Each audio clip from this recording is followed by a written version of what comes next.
যানজটের ভোগান্তিতে ধুঁকতে থাকা মেগাসিটি ঢাকায় স্বস্তির বাহন হিসেবে বৈদ্যুতিক রেল চালনার শুরু মাত্র ১.৫ বছর আগে। ঝক্কিবিহীন যাত্রায় অল্প কদিনেই নগরবাসী তো বটেই, পুরো দেশবাসীর মন কাড়ে এই মেট্রো রেল।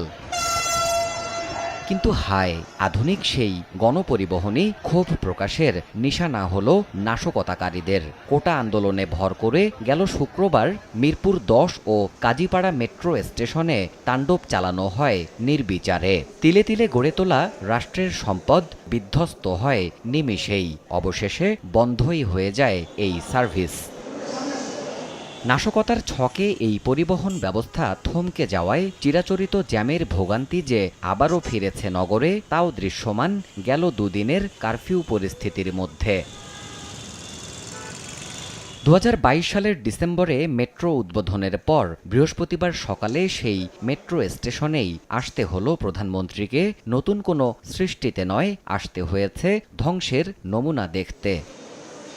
সকাল ৯টার পর মিরপুর ১০ মেট্রো স্টেশনের বিভিন্ন দিক পরিদর্শন করেন সরকার প্রধান। ডিএমটিসিএল কর্তৃপক্ষের কর্মকর্তাদের সঙ্গে নিয়ে স্বপ্নের এই পরিবহন ব্যবস্থা।